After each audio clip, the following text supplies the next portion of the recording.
Tonight, the President of the United States may be mentally unwell, unstable, and unfit to lead the country. Should his weird little minion invoke his ability to remove our sun-setting leader? Find out tonight on America, the Podcast, the animated series.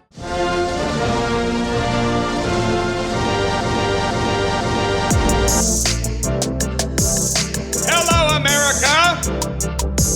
It's America, the Podcast!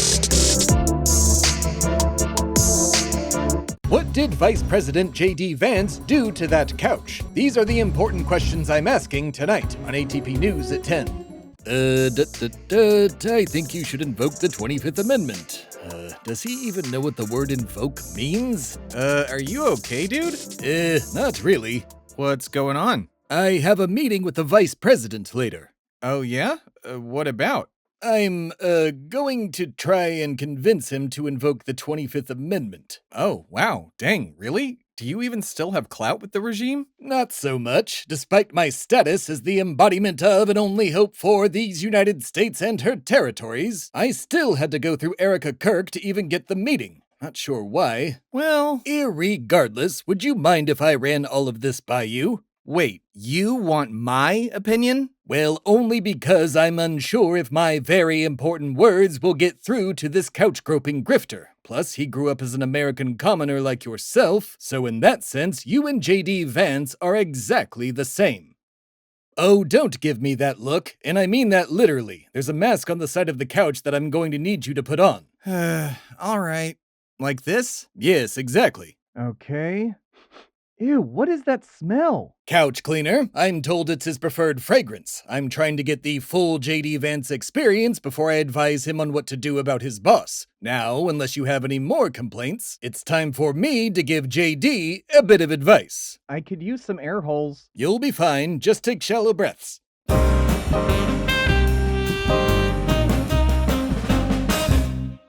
Today I have a bit of advice for Peter Thiel Lackey and a rich guy from the Midwest who seemingly cosplayed as a hillbilly, Vice President JD Vance. Hey champ, let's talk.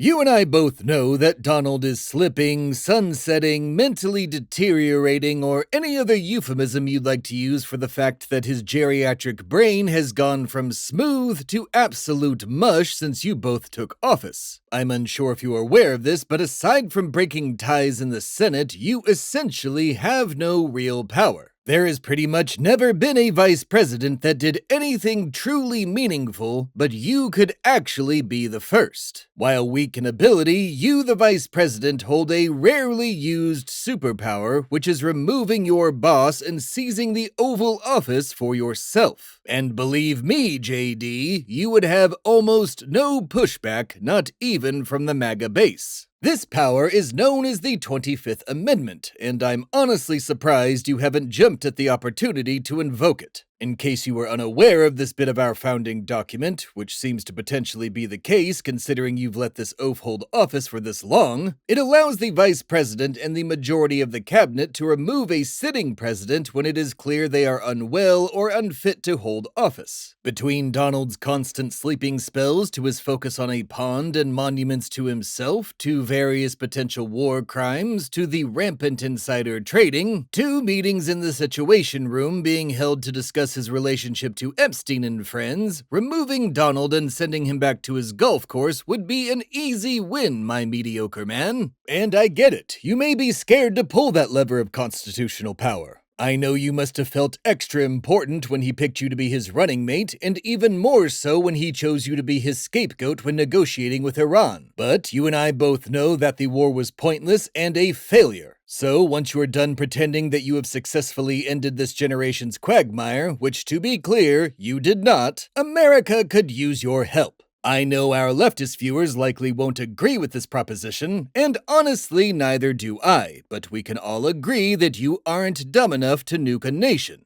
Maybe. Despite your obvious shortcomings, being unliked by the majority of the American people, your relationships with some of the most corrupt billionaires in these United States, claiming to know more about Catholicism than its leadership, as well as being unliked by 2 different popes, and side note, it's not a good idea for America to allegedly threaten the Vatican, especially when you have a poor track record with the pontiffs. But that's just my perfect opinion, anyway. Putting aside those faults and the unsettling fact that you only served 2 whole American years in Congress before ascending to the second highest office in the land, you're there now, and like the rest of us, you need to deal with it. And by deal with, I mean invoke the 25th Amendment upon, and by it, I mean President Trump. Will you be objectively worse than him on policy, both foreign and domestic? That's entirely likely, but like I said, I don't think you'll nuke a nation or make things worse economically, which is pretty much the bar at this point. Again, you know as well as everyone that Donald is clearly, well, I don't know if I can legally say that he's experiencing mental decline likely brought on by a poor diet and a syphilitic brain, as well as displaying erratic behavior with a side of genocidal threats, so I'll just say that President Trump is clearly, going through something. No rational person would start a war on a whim, no self-proclaimed economic expert would cause an economic decline, and no decent leader would allow the violence committed by ICE. He is even seeding lack of faith and civil war within your own party, which I am honestly fine with, especially when it's clear to even Donald that his actions are going to cause the GOP to lose most of their future elections. My perfect point is, the list of his sins and iniquities is incredibly long and will get longer unless you act now, my eyeliner-wearing friend. He's not wearing eyeliner. That's just how his eyes look. Tuh, sure, I totally believe that. Do you? Nope, but I do believe it should behoove you, Mr. Vice President, to invoke the 25th, save what little face you have left, and end this kerfuffle before one of Donnie's temper tantrums ends a civilization with a nuke or causes a full economic crash. He has already proved that he does not care about the American people or their ongoing struggles. He would rather drone on about a 6-year-old election loss while his party controls all 3 branches of government and most of the governorships. He's a man who gets excited about fire trucks and has his briefings of war brought to him on highlight reels as war hawks in your own administration whisper in his ear.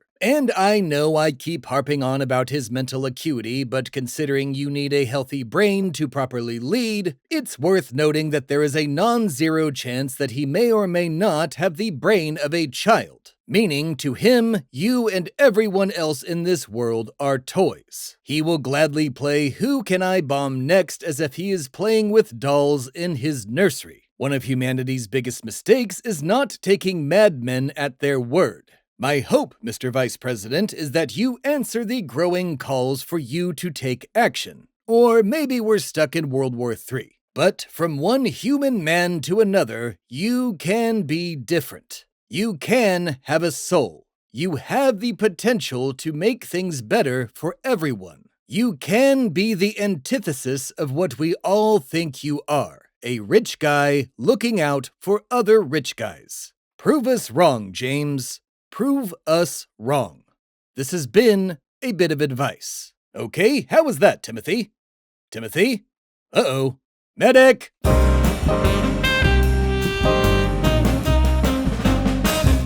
It's America, the podcast. America is made possible by the great state of Ohio. We are so sorry for JD Vance. Ohio, available wherever freedom is sold. What is Vice President JD Vance's relationship to the dolphin community? What about porpoises? What if JD and a dolphin met up and then they sat on a couch? What's that dynamic look like? These are the important questions I'm asking tonight on ATP News at 10. It's America, the podcast. So, how did I do? Well, everything I heard was good, but then I ran out of air towards the end, so... So you're saying I took your breath away? No, I mean there weren't any holes. Yes, I concur. My argument does seem to be airtight, much like the mask I had you wear. Sorry about that. Right. Well, do you really think JD will listen and turn heel on the 1% in GOP? Tuh, absolutely not. Everything I just said will absolutely fall on deaf ears during my meeting with the Vice President. But there's always hope that he gets Christmas caroled and changes his ways. Remember, my good man, rebellions are built on hope. So we're screwed? Oh, 100%. The only way this gets solved peacefully is by electing an activist Congress who impeaches both Donnie and JD and then expands the Supreme Court while instituting term limits for both the court and Congress. Oh, that's it? Of course not, but I'll explain more in this year's War on Christmas episode. For now, you and I have to get to DC to talk to JD. Why do I have to go? Oh, I need someone to distract Erica Kirk while I speak with the Veep. All right, I'll get the net and the bear spray. Very good. As for you, audience, be sure to like this episode and subscribe to the channel to keep up with this show and other videos. We'll be back again in 2 weeks with another perfect cartoon episode of America, the Podcast, the animated series. I've been your host, Theb A Stard, the embodiment of an only hope for America. Thanks for watching, my friends. For now, and as always, good night and good fight. It's America, the podcast.